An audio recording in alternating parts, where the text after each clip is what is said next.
अस्सलाम वालेकुम नाज़रीन, आप देख रहे हैं पीटीएन न्यूज और मैं हूं आपकी होस्ट सुंबल ज़िया।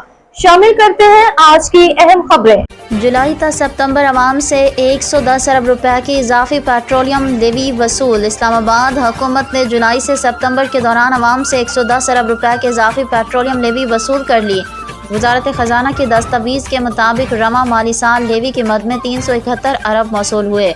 गुज़िश्ता माली साल इसी अरसे के दौरान 261 अरब इकट्ठे हुए थे। गुज़िश्ता माली साल के निस्बत तकरीबन 42.12% ज़्यादा पेट्रोलियम लेवी वसूल की।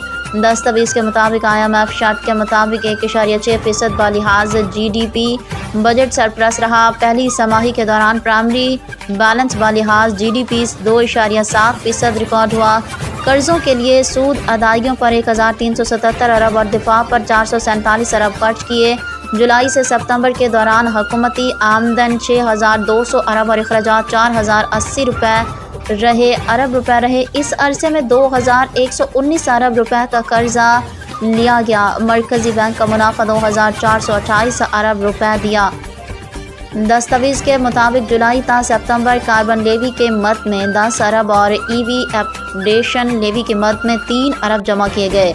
पेंशन्स के मद में 249 अरब रुपए के अखराजात रहे। सिविल हुकूमती अखराजात 161 अरब रुपए और सब्सिडीज़ के मद में 119 अरब रुपए खर्च किए गए। न्यूज स्टूडियो से अब तक के लिए इतना ही। मज़ीद खबरों और अपडेट्स के लिए देखते रहें PTN न्यूज। अल्लाह निगहबान।